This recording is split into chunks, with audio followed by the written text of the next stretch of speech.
Have you ever wondered what's up with the Catholic Church? I mean, they're supposed to be representatives of Christ on earth. So then, why is their history filled with so much death and destruction? And it's not just their history. Even in modern times, hundreds, if not thousands of priests have been caught committing evil acts to the very people they're supposed to be helping. So what's going on here? What if I told you that the Vatican itself does not represent the biblical Jesus Christ, but rather the Prince of Darkness himself? That's right, Lucifer.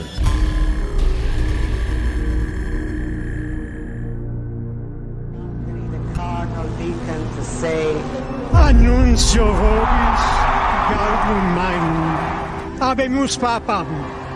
announce to you that we have a Father. The world had a Father.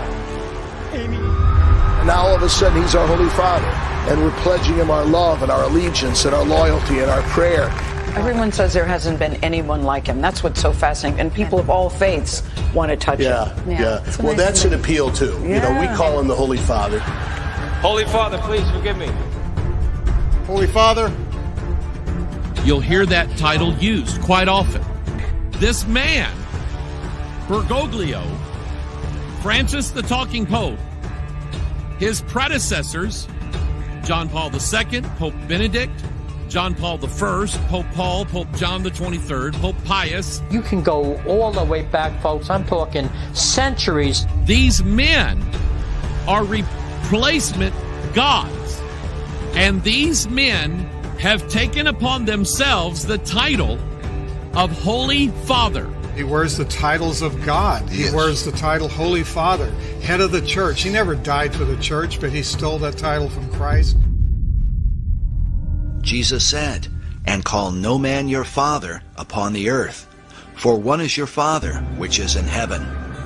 Yet the popes took to themselves the name Holy Father, along with all claims of authority that might be assumed by such a title. Pope Innocent III, who fathered the Inquisition, said, "The Pope holdeth place on earth, not simply of a man, but of the true God." Meanwhile, Pope Nicholas said of himself, "I am in all and above all, so that God himself and I, the Vicar of God, hath both one consistory, and I am able to do almost all that God can do. I then, being above all, seem by this reason to be above all gods." Nicholas even claimed that the popes had the power to change the gospel itself, saying, "Wherefore, no marvel, if it be in my power to dispense with all things, yea, with the precepts of Christ."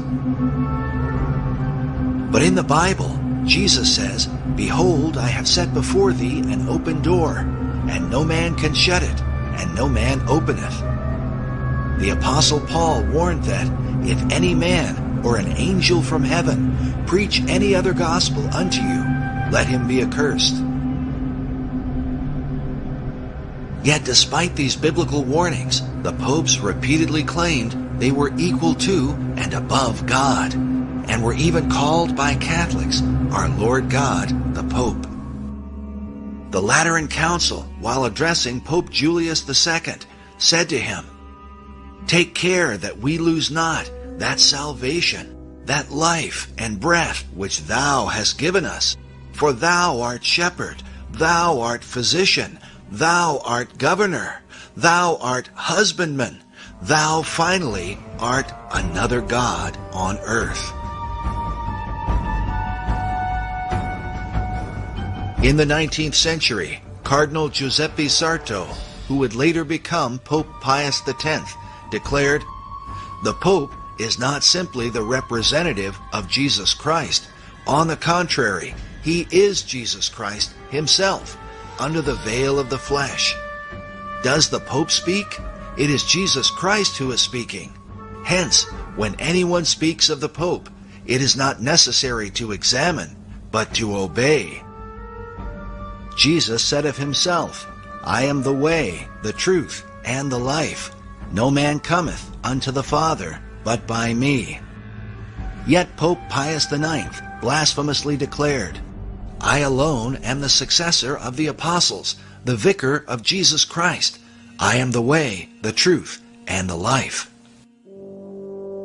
The popes have not only made claims to be God, but have insisted that salvation itself depends directly upon obedience to them. Pope Boniface VIII said, "We declare, say, define, and pronounce that it is absolutely necessary for the salvation of every human creature to be subject to the Roman Pontiff."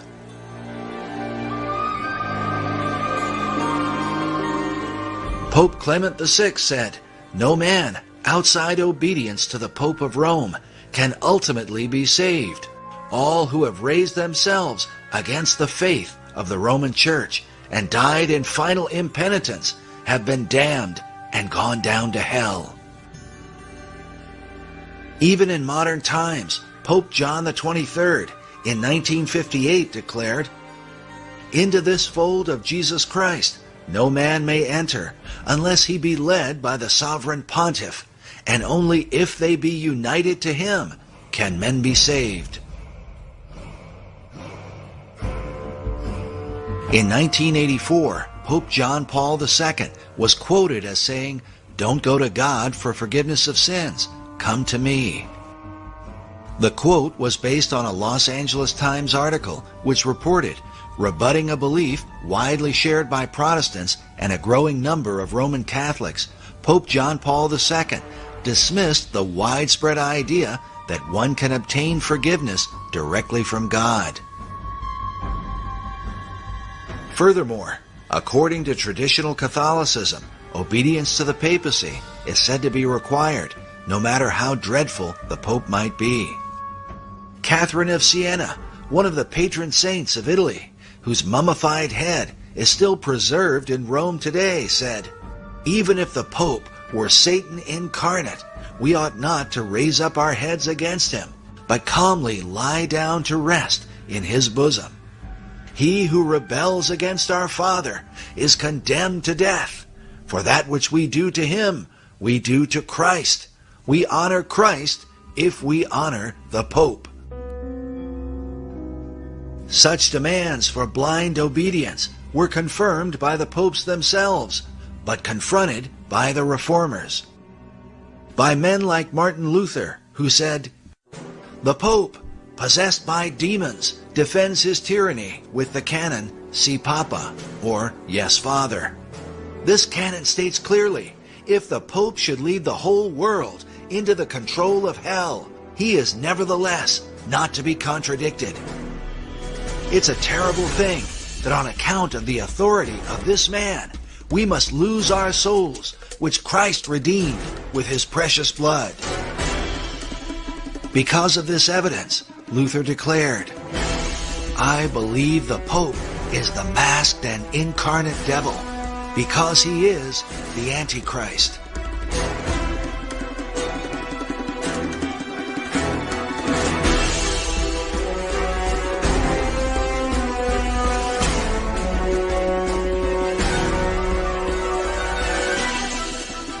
It is important to understand that this belief was not just confined to Luther, but was held by all the reformers from John Wycliffe in the 14th century to Charles Spurgeon in the late 19th century.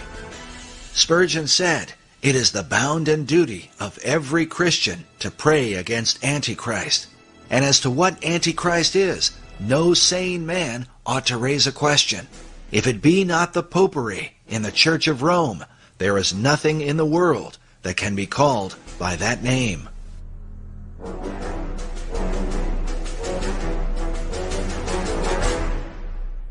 The Westminster Confession of Faith, along with the Savoy Confession, the Old Baptist Confession, and the Methodist views of John Wesley, all included the declaration that the Pope is that Antichrist, that man of sin and son of perdition, that exalteth himself in the church. This was also the belief of the men who translated the King James Bible. In their opening dedication, they commended the king for writing in defense of the truth, which hath given such a blow unto that man of sin as will not be healed. The view of the Antichrist, not as a single man, but of many men in a single office, was based in part on the teaching of John Wycliffe. In the Gospel of Matthew, the disciples asked Jesus, "What shall be the sign of thy coming and of the end of the world?" Jesus said to them, "Take heed that no man deceive you, for many shall come in my name, saying, I am Christ, and shall deceive many." Wycliffe believed that the many who say, "I am Christ," are in fact the popes. The pope's title, Vicarius Christi, literally means another Christ. Wycliffe concluded that Antichrist is thus a monstrous composite. In further explaining the pope's title, author Dave Hunt writes, "The Latin equivalent of the Greek anti is vicarius, from which comes vicar. Thus, Vicar of Christ literally means Antichrist." But the view of the papacy as Antichrist is not widely held by Protestants today. Still, there are those who continue to uphold the Reformers' original beliefs. Permit me to say how much I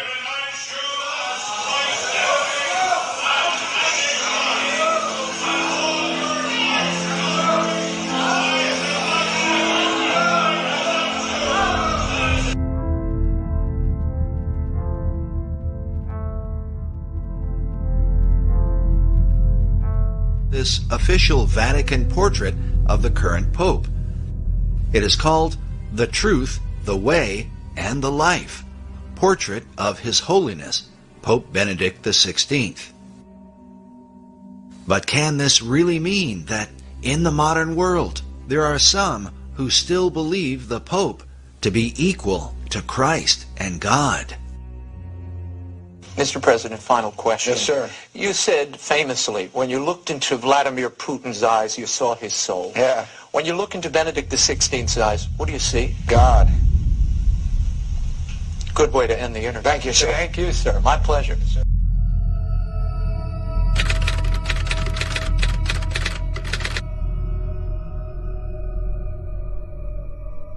We want to show you some extraordinary pictures which came to us from the Vatican on what was, of course, an extraordinary day. Within hours of Pope Benedict announcing that he was to resign, take a look at this. Lightning struck St. Peter's Basilica. You can see it again now in slow motion. Lightning struck St. Peter's Basilica twice immediately following the resignation of Pope Benedict XVI.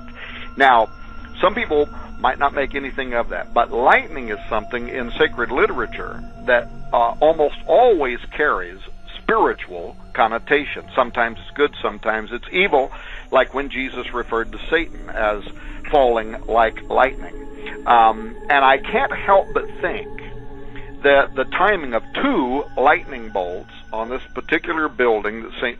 Peter's Basilica, at the Vatican, at the exact time following Benedict's resignation, I felt that it was mathematically improbable of chance. First, because two bolts, I don't, again, what do you make of coincidence and numerology? But we know that in sacred text and in Scripture, these kind of things would be interpreted as signs and omens. At the start of Lent last year, Jorge Mario Bergoglio was just a face in the crowd. Today, Pope Francis is the most talked about person on the World Wide Web. With days until the Holy Father makes his first ever visit to the U.S., his popularity has taken off. We were able to walk right up to the stage yesterday, which is literally set at this point. You saw that there are thousands of seats already lined up as well. As you can imagine, hundreds of thousands of people turned out to see and hear Pope Francis today. It was a mammoth effort. Philadelphia transformed into an outdoor cathedral. It's like being at the Super Bowl. His style was different almost immediately. The thousands before him as he bowed and said, "Pray for me." And suddenly there was a connection with people. That set the tone for this papacy. More people can actually relate to him. Absolutely. And bring more people into the church. More of a user-friendly pope. Yes. That's what we need right now. We've needed for a while a renewed image, a renewed face of the church, and Pope Francis is giving it to us. The one man who is winning in every poll you look at, the Pope. His Twitter account, @Pontifex, ranks in the top 5 most searched words on the internet. Take a look. Look who's got his very own rookie baseball card, Pope Francis. Pope is even showing up on pizza boxes. Every trip he takes, Pope Francis has been met by adoring masses of the faithful. This week, he's been called a Catholic rock star. He's kind of a rock star. Times Person of the Year. The cover of Rolling Stone. Now there's even a Francis fanzine. He's captured the imagination not just of the world's 1.2 billion Catholics, but the world itself. I get it on the streets. I mean, everybody from the bartender to the cab driver telling me, Cardinal Dolan, we love this guy. He's been called the People's Pope. It's the Pope! Viva el Papa! Viva la Chiesa Cattolica! The papacy is saying, I'm a follower of so-and-so. You see people going out and giving the rock star treatment and fawning and fainting and screaming and everything when a pope goes by. I mean, he's just a man. Humility has made the former Jorge Bergoglio a star far beyond the Catholic Church, and became one of the most popular religious leaders of our time. You can't be a Catholic without acknowledging Pope Francis as the representative of God on earth. Chi ritiene di poter avere un rapporto personale, diretto, immediato con Gesù Cristo, al di fuori della comunione e della meditazione della Chiesa. Sono tentazioni pericolose, sono tentazioni dannose, sono, come diceva il grande Paolo VI, dicotomie assurde. Pope Francis has worked tirelessly toward a new world religion in which all denominations are brought together as one. If you look at Francis's outreach over the past 3 years, and specifically in 2016, you'll find somebody who has openly condemned evangelical Christianity and the belief that you must have a personal relationship with Jesus. He has openly warned that this belief is dangerous. He has also equated the spread of the gospel under evangelical Christianity to jihadism. In the meantime, he has done quite a bit of outreach to every other religion in the entire world. Why is this happening? The extent of Francis's outreach to other denominations in 2016 alone has been mind-boggling. In February, Francis held an emergency meeting with Patriarch Kirill of Russia for the first time since the 1054 schism. Kirill then went directly to Antarctica, where he performed a bizarre religious ceremony consecrating the land and water surrounding the continent.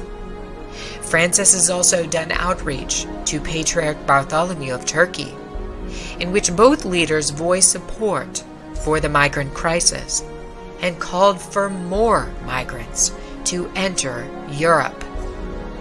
In May, Francis met with Al-Azhar of Egypt, who is the head of Sunni Islam. In January, Francis became the third pontiff ever to visit Rome's major synagogue. He has also hosted Jewish religious and political leaders at the Vatican. In June, Francis outreached to the Armenians. In July, Pope Francis visited Poland and told all of the young people in the audience to, quote, believe in a new humanity. ¿Cuál, María? Una maestra de vida espiritual. O então, una santinha a quem se recorre para obter favores abaixo. The Pope sat before the image of the Virgin and recited the prayer that is most notably known in Fatima, the Rosary.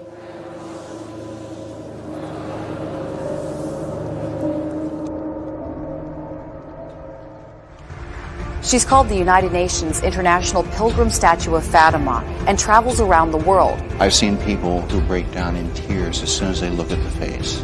The faithful believe they're seeing the face of Jesus' beloved Mother Mary. The theologians say it's called the aura of the Mother of God around it. That means the Mother of God's presence is with that image in such a way that you can look at other images of Our Lady and get your fill. It is one of, they could say, the 4 original statues made under the guidance of Sister Lucia, the oldest of the 3 children. The 3 children, Lucia, Jacinta, and Francisco, said they saw an apparition of Mary while herding sheep near the village of Fatima, Portugal, May 13, 1917, and she revealed 3 secrets to them, including the prediction of World Wars I and II. And this is the face Lucia described. When you're looking at it, you feel her presence. You can get your fill at looking at other beautiful images, but you cannot get your fill at looking at this. You just want to look, and look again. Just a Mary shrine here, Mary shrine there, Mary shrine here, everywhere. Why do people praise and worship Mary, whom Jesus was born of?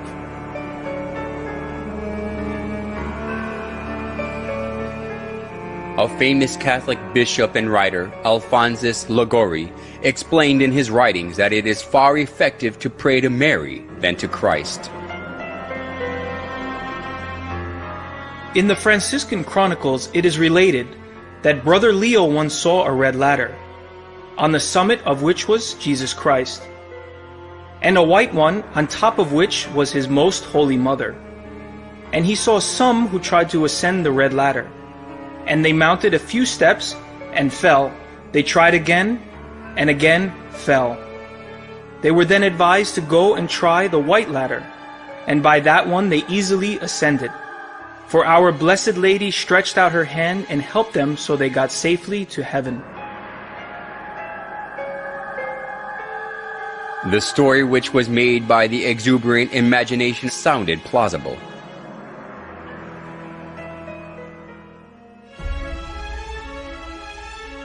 Although it was a man-made story, Pope Gregory XVI canonized Liguori as a saint, and Pope Pius IX declared him a doctor of the Catholic Church. Now Catholics are taught that it is better to pray to Mary, who is merciful and understands us. We must never go to our Lord Jesus except through Mary, using her intercession and good standing with Him. We must never be without her when praying to Jesus. The plausible logic that Jesus cannot refuse Mary's request because she is his mother is shown well even through the image of Mary and baby Jesus.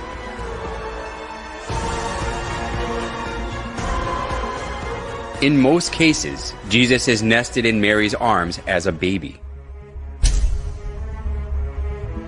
This downgrades Jesus to a little baby who is always dependent on Mary and lets people think that he can do nothing without Mary. They call Mary the Mother of God, which implies that she is above God. Mary as a female is merely a creation who was chosen to conceive Jesus. Mary worship of the Catholic Church reminds us of the mother-child worship of ancient Babylon. Just as Semiramis artfully spread the mother-child worship throughout Babylon, when she ruled it over instead of her son Tammuz, the Catholic Church now makes people worship Mary, not God, by accepting the mother-child worship from Babylon.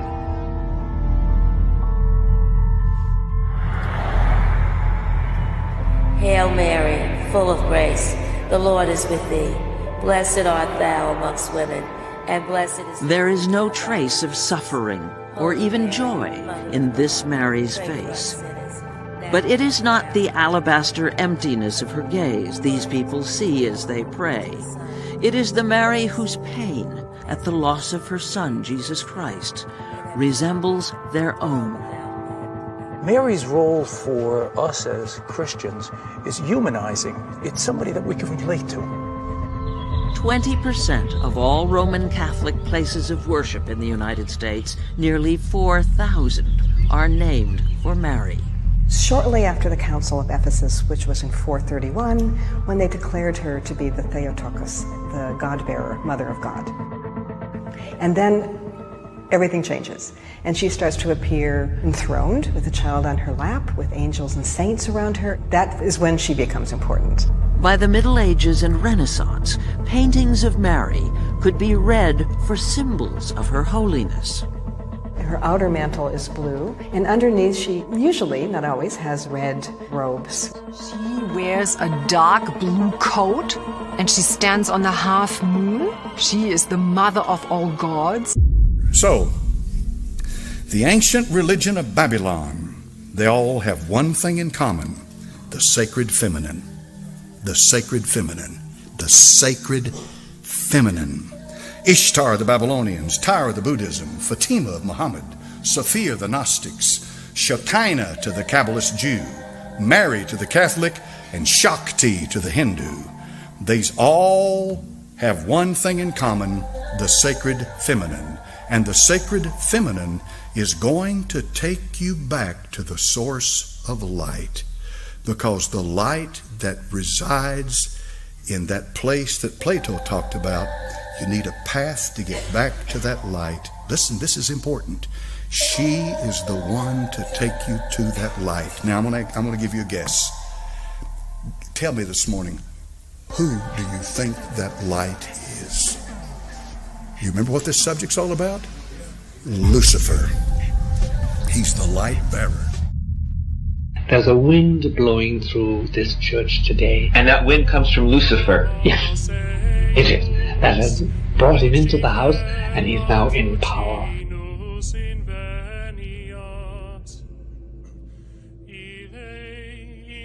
No doubt about it, Lucifer is the prince, and he has now a place within the central citadel of the church.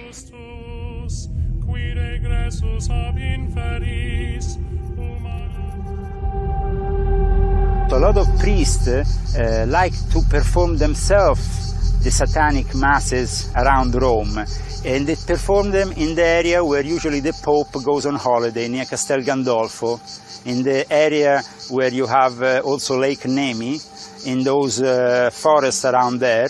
They perform these black masses, and there is a Catholic priest who act as a satanic priest, because the moment in which they act as satanic priest is the moment in which they can really liberate themselves of other perversions. They can do drugs, they can go with women, with men, with everything, and they can do all kinds of things. So the sex cults are very powerful. Like, for example, CNN is showing that at the termini station there is a lot of prostitution from minors, from young kids. Well, there was a scandal here in Italy at a certain point in 2013, I think it was June 2013, it went on the news for 2 days, then it was erased. They go into this My Bar and in these places around the Termini station to pick up these young kids. And then they used to have these ambulances, these fake ambulances parked in front of Termini station, and they used to pick up these young Romanian kids, 14-year-old kids, and bring them directly into the Vatican. As an exorcist, when you do exorcisms, minor and major, the demons constantly taunt you with the condition of the church. They say, well, we're in St. Peter's. We can talk to whom we like. We have representatives sitting beside your Pope every day. What are you talking about? We are legit. I'm quoting demons now. This is what is said to you. How dare you? And our prince has been enthroned, installed. And you're still against us? What are you trying to persecute us for? And so we have to understand that there is a Luciferian faction, a very strong Luciferian faction within the Holy See, not exclusive to the Holy See. This is a dark brotherhood that exists. These are the mystery adepts that have existed. They're following a lineage that goes back hundreds of years. Actually, that goes back to the Tower of Babel. Once upon a time, a long time ago, there lived a man named Nimrod. Nimrod was the great-grandson of Noah. He was the most popular man on the earth at the time. Matter of fact, he was the king of the then known world. He was responsible for building the cities of Babel, and the Tower of Babel, and the city of Nineveh, amongst others. Well, all that being aside, Nimrod, no doubt, had tremendous influence among the people that he was with. And what happened was he had this uncanny reputation of strength. He created great armies, and he was the ruler of the then-known world right after the flood. He was full of idolatry and covetousness, drunkenness, and rebelliousness towards God. And he had a phenomenal ability to deceive. Matter of fact, I suppose he was much like, I guess, an early politician 4,000 years ago. But Nimrod married a woman named Semiramis. Now, Semiramis and Nimrod became basically king and queen of the then-known world. Well, at some point, Nimrod dies, and he became deified. He was the very first person that was ever deified on planet Earth, and they made him the sun god, which ended up being Baal. The word Baal in your scriptures can be traced back to Nimrod, so it's an interesting reality of history. When you see Baal and Ashtaroth, you're ended up coming all the way back to this story of Nimrod and Semiramis. And so Baal is now ruling the universe as the sun god, and somehow luck has it through the Babylonian legend that Semiramis gets pregnant by the rays of the sun of her deceased husband Nimrod, and she gives birth to a young baby boy named Tammuz. Semiramis, Nimrod's wife, insisted that Nimrod became the sun god. She cut Nimrod's dead body into pieces and sent them to each tribe of Babylon. People regarded the place where a part of Nimrod was buried as sacred.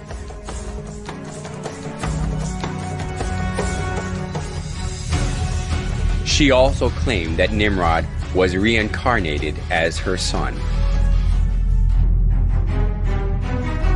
As Semiramis ruled over Babylon in place of her young son Tammuz, she maneuvered people into worshiping her.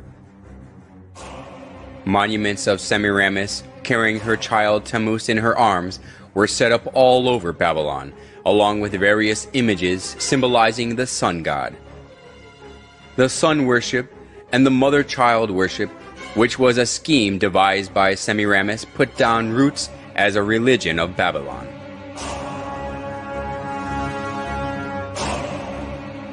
Idolatry stemmed from Babylon, spread to many countries after the Tower of Babel collapsed. It is because when the Babylonians were scattered over the whole world, they brought the sun worship and the mother-child worship. The sun worship and the mother-child worship were assimilated into the cultures and religions of many countries, and they came to have various forms and names.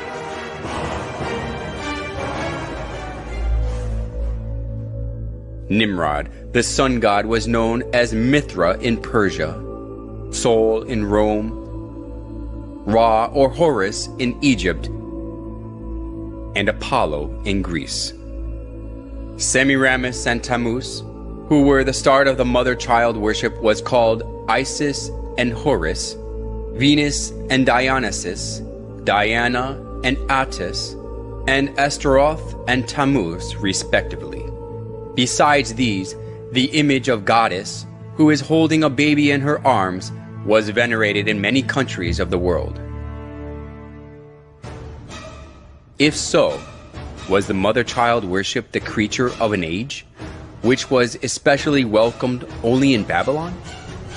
Surprisingly, the mother-child worship of Babylon has been passed down through the thousands of years and still exists today.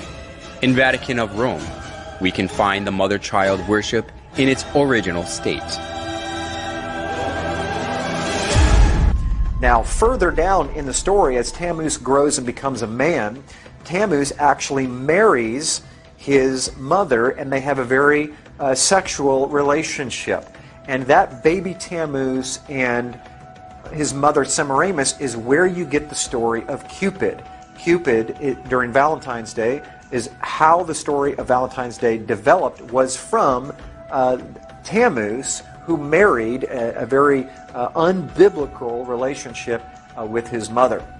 Okay, back to the story of Tammuz. So Tammuz, for 40 years, was a tremendous hunter, and he took the place of his father, ruling the world, and had tremendous power. But more than anything, he was a credible hunter.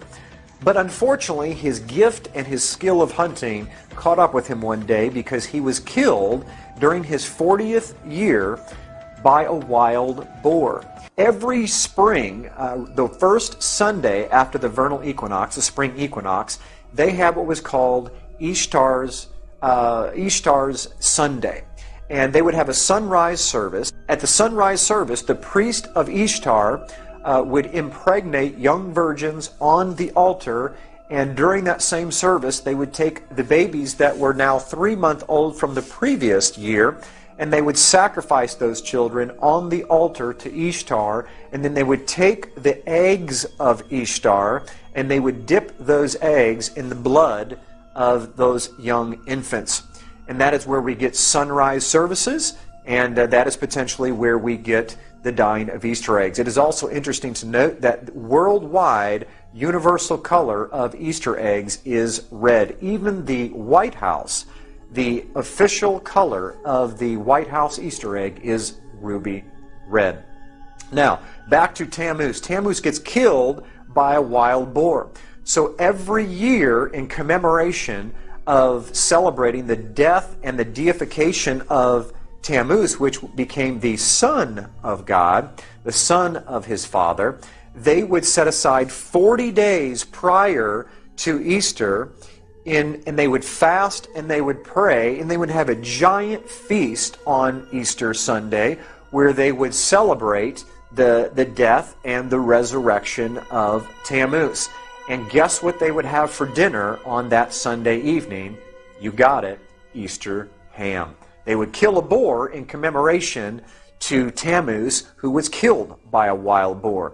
And yes, the 40 days prior to Easter, where we call it Lent, or the Catholics call it Lent, that 40 days did not come from, my friends, the 40 days of Jesus in the wilderness. That 40 days was already in place for thousands of years before Jesus even showed up. It comes from the 40 days of fasting and praying for Tammuz before they celebrated Easter. I'm going to give you some of the names and what they're most commonly remembered for in these different cultures, and some of you will recognize them immediately. First of all, in Egypt, they were known as Isis and Osiris. In Phoenicia, they were recognized as Asheroth and Baal, the very same Asheroth and Baal that you see in the Scriptures. In Greece, they were Aphrodite and Adonis, or Eros, where we get the word erotic from. And in Rome, they were called Venus and Cupid.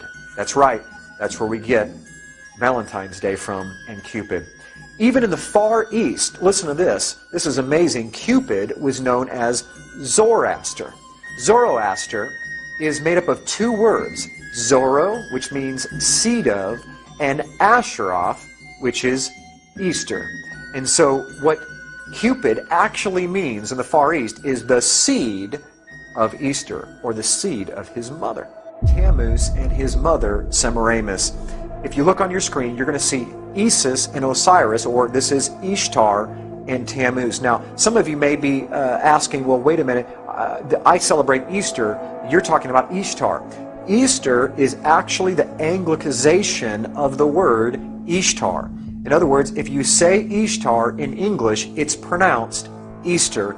That's how the etymology of that word evolved over time. What I want you to see is, I want you to see what's on her head is a crescent moon, and in the center of that crescent moon is the actual sun itself. And so the symbol of power of Isis, or Ishtar, was the crescent moon holding the sun itself, her deceased husband, Baal, the sun god. And you can see the baby there that is nursing from her breast. Ishtar was known as the goddess of the East, the bare-breasted fertility god of the East, or the sunrise, which is why they had the service at sunrise on Easter morning.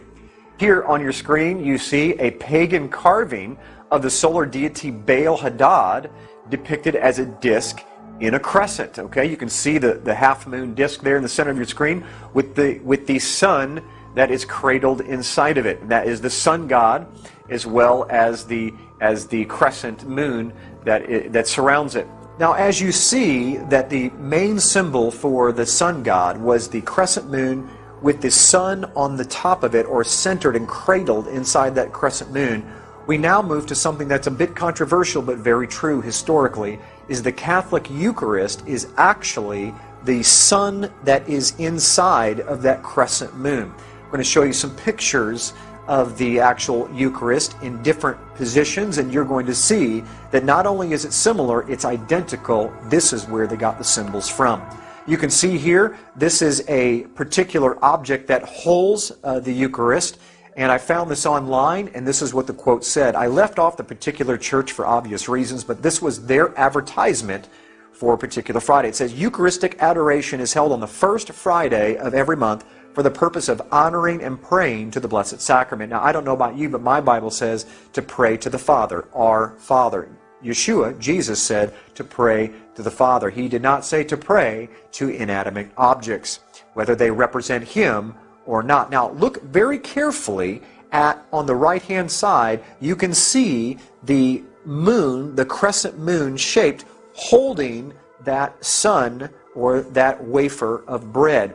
Here's a close-up of it right here. The crescent moon cradle with the sun-shaped monstrance of the Roman Catholic Church. And now you'll see that it's actually the rays of the sun go all the way around this. They didn't hide it at all. Why did they not hide it? Because this is thousands of years old. This comes right out of paganism and sun god worship, where it was the symbol of Baal and his wife Ishtar. And right here you can see the pine cone staff is another symbol found in paganism that's connected with the sun god coming out of Egypt, Osiris. It's kind of in the form of a pitchfork, you can see, where the pine cone is in the center. Now, why did they choose a pine cone? Because a pine cone represents... Pine cone symbolism, another very popular piece of symbolism for people who consider themselves, quote, in the know.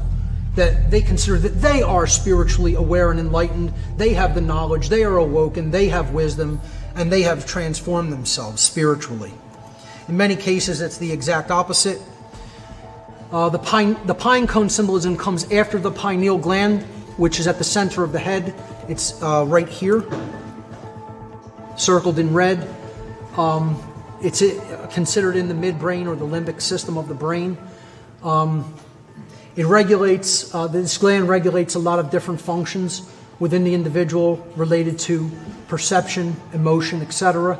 And the gland looks like a little pine cone. It has a lot of blood flow that goes through it, and it's very much attacked as something that they seem not to want to develop or function properly. So a lot of the food, things in water are very much attacked to target this part of the central nervous system. The pine cone literally looks like a little pineal gland. Okay, the pineal gland looks like a little pine cone, I should say. This is called the Court of the Pine Cone, and it is at the Vatican. That's where that pine cone is at. It is surrounded by two peacocks. Peacocks are another big symbol in alchemy. They represent alchemical transformation. Again, the pine cone represents awakening, resurrection, or transmutation, spiritual transmutation. Now below it, there is a black empty sarcophagus right down there below on the left-hand side. As you go up these steps in the Court of the Pine Cone to the other side of it, from this image perspective, that's what you will see. And behind it, there is an empty sarcophagus. Now, they're basically throwing this symbolism right in your face. You know, we are the resurrected ones. We are the ones who have come out of darkness and into light. We have the knowledge. We understand how the awakening process works. We understand how this activity of the brain that people don't even understand and whose functions are essentially shut down due to the horrible nutrition and all kinds of pollutants in their food and water. We know how that works, you know, and we have done that transformation to ourselves, but that's not for you. You know, we're going to sequester that and keep it to ourselves and keep it here. And they never mention this. You'll never hear about this by the Vatican. But just go on Google Images and, you know, you'll see tons of images of the type Court of the Pine Cone. You have a lot of tourist images that just take pictures of it. Of course, here you see the Pope in his astrotheological regalia here. The fish head miters that they wear are the representative of the fish head miters that were worn by the Sumerian priests and the priests of Babylon. The Abgal. Yes. That's right. They served in the temple of a goddess named Nanshi. Yes, and it specifically references who we know as Dagon. Yes. And he was known as Oannes to the Greeks. Yeah. And this was, according to myth, an individual, a hybrid person, a half fish, half man thing that came out of the sea and began to instruct mankind in the lost knowledge. But at the base of it is the pine cone right there in his hand. I circle it right there.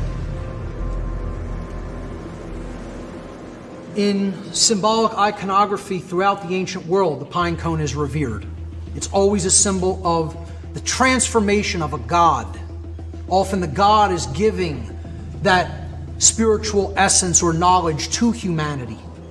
Here you see it in the Akkadian tradition of one of their gods, a clearly non-human looking entity. Here it is in the Babylonian tradition. Because this staff goes all the way back to ancient sun god worship, where it represented power and authority of the gods, you see. And this is a close-up of that staff right here, where the pine cone is embedded right in the staff itself. Let's move on to another symbol. This is the symbol of the trident. The trident is the devil's pitchfork. It really is a symbol of Satan, of the horns of Satan. It's an ancient satanic and pagan hand gesture called the trident. We find this in archaeology all over the place. Whenever you get into any kind of society of sun god worship, you find the trident everywhere. You see it in ancient Babylon. It was placed in the hands of all the pagan sun gods. All the pagan gods and pharaohs had some sort of trident, a staff, that they would be connected to power and authority of the gods. The most famous one, of course, is Neptune's trident. We call it the devil's pitchfork, and that's where it comes from. It's just not a drawing that someone made up. This has history built into it of where these things come from. Now, if you move forward in time, or during the same time period, you're going to find another symbol that is even more important. As a matter of fact, you're going to see two symbols in this picture. This is a pagan statue of Jupiter that has been renamed St. Peter. You also see what is baby Jesus, supposed to be baby Jesus, is none other than baby Tammuz. And how do we know it's not Jesus? Because you see trident all over the place. You see the trident symbol in the hand of the infant Jesus, along with the tridents coming out of the statue's head. You'll see three tridents, two coming off the sides of the head and one coming off the top of the head. This is not baby Jesus, ladies and gentlemen. This is a pagan sun god, Tammuz, from the story of Baal, Nimrod, and Semiramis, ended up being Cupid in today's Valentine's Day. And right here is the ancient Babylonian altar for the sun god Baal, and its main symbol is the 8-pointed star, which can be depicted as two 4-point stars built inside of one another as the solar wheel. We see the same solar wheel sunburst over a Buddhist temple in Thailand. Here's a monastery, St. Ignatius, where the solar wheel or sunburst is depicted in the floor tiles. Here's the face of a child, which is of course Tammuz, within the fertility symbol of the sun's rays on a Roman Catholic altar. The same exact symbol is shown in a face of the Babylonian sun god on a pulpit in a Roman Catholic church in Scandinavia. Okay, all this same symbol comes right out of paganism, as I've shown. Okay, this is probably one of the most fascinating pictures that I have. I zoomed in to the Vatican using Google Earth and stopped several miles above, and look what we discovered is this is the largest solar wheel on Earth. This is the court of St. Peter at the Vatican in Rome itself. The sun disk behind the head of this Roman Catholic statue in Westminster Cathedral in London. Where did they get the idea of sun disks behind these saints? It's because this was what was found behind the head of Jupiter and all these sun gods was the actual monstrance of the Roman Catholic Church. That halo is not a halo, that is a sun disk, and they borrowed it from paganism. We see here behind Krishna another sun disk behind his head. And this is just to show that it doesn't just happen in Catholicism, that the sun disk predates Catholicism by hundreds, even thousands of years. It was borrowed. We see it in stained glass windows behind all of the Roman Catholic saints, even Mary. And if you look carefully, you see the Sacred Heart. That Sacred Heart, even though I don't have time to go into this, even the Sacred Heart comes right out of paganism. That exact same symbol with the sun disk behind the Sacred Heart has to do with Baal and Tammuz, the sun gods. And you can see it all over the Roman Catholic Church and even in other pagan religions across the world. And where do we find this 8-pointed star, this solar wheel, this sun disk today? None other than on top of our Christmas trees. Now, I know all of us have been taught that the star on top of the Christmas tree represents the Star of Bethlehem, that the kings came in to find baby Jesus. But unfortunately, the star of the ancient pagan sun gods predates the star of the Christmas tree, the Star of Bethlehem, by over 1,000 years. They were taking the sunburst and connecting it to what you're going to learn in just a few minutes is the tree of Nimrod, and that is where we get our Christmas tree from and the star that we put on top. If you look carefully, you can see there is a tremendous significance and a similarity between the sunburst and the star that we put up there today. Here's the sun disk proudly displayed on top of Christmas trees in a mall. Matter of fact, this one doesn't even hide the fact that it's not a star. It's the sun that you're looking at. Even the 8-pointed star on top of the White House Christmas tree for everyone to see is the same 8-point star that we find in archaeology thousands of years ago connected to pagan sun god worship. When do you think the birthday of Nimrod and Tammuz was? On the first day of the year when the sun is reborn. And what day do you think that the sun is reborn? In the middle of winter, at this winter solstice, December 25th. That's right. That's where we get December 25th on Christmas Day, where we say that Jesus was born. Why did we choose Jesus being born on December 25th? Where did that date come from? Very simple. Jesus was the Son of God. Tammuz was the son of the gods. He was the son of his father, Baal. And so the pagans, which early Christianity came right out of paganism in Rome, they were already worshiping the sun god on Sunday in Rome, which is where we get worshiping on Sunday from. All judges, city people, and craftsmen shall rest on the venerable day of the sun. Constantine's edict in 321 played an important role in making the sun god worship faith to put its roots down in the church. Many Bible believers today have followed tradition handed down by previous generations.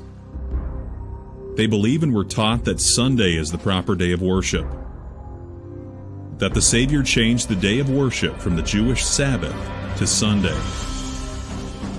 The adoption of Sunday as the Christian Sabbath has little to do with the Bible and everything to do with Constantine the Great over 300 years after the Messiah's death.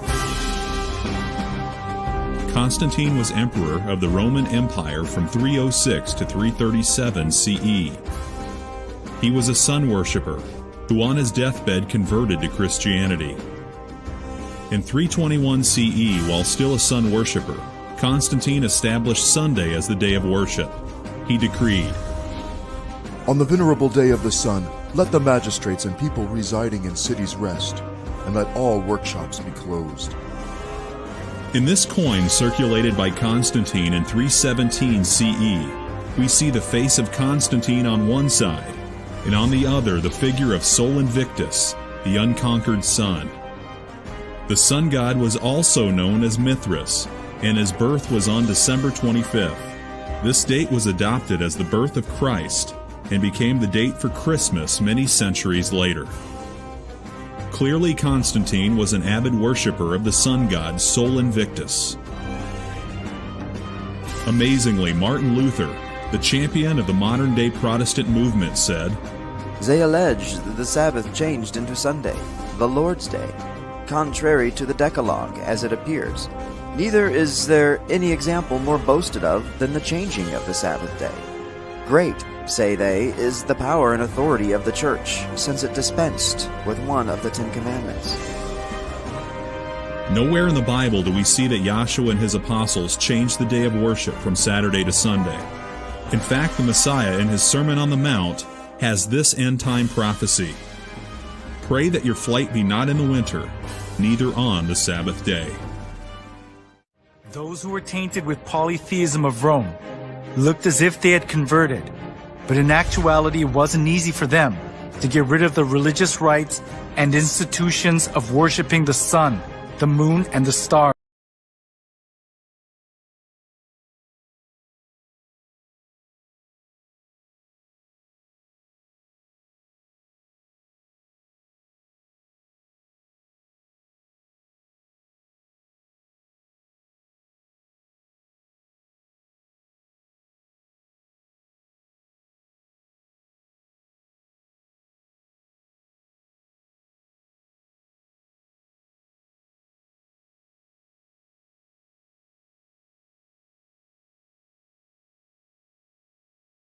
For the Christian bishops introduced, with but slight alterations, into the Christian worship, those rites and institutions by which formerly the Greeks and Romans and others had manifested their piety and reverence towards their imaginary deities, supposing that the people would more readily embrace Christianity if they perceived the rites handed down to them from their fathers, still existing unchanged among the Christians.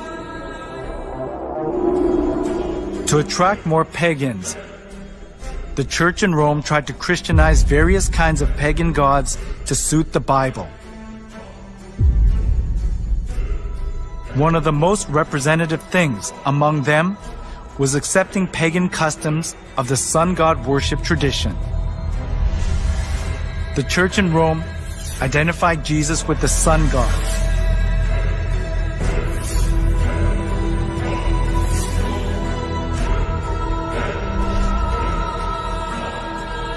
Inside of the church was decorated with various kinds of sun images, and the idea to worship the sun was established as if it were the truth of the church. In the last days, there will be a very convincing counterfeit of God's real church that compromises the truth of Scripture. Jesus warns it will nearly deceive the whole world. Shortly after this final deception, Christ will return, and he will come for a church that has been purified from all the false traditions and paganism. This spiritual war has been raging down through the ages, and it's clear that this prophecy is fast fulfilling. As the battle intensifies, we're all faced with a choice.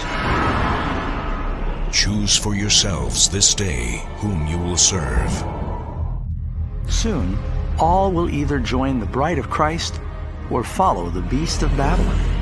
Where will you stand?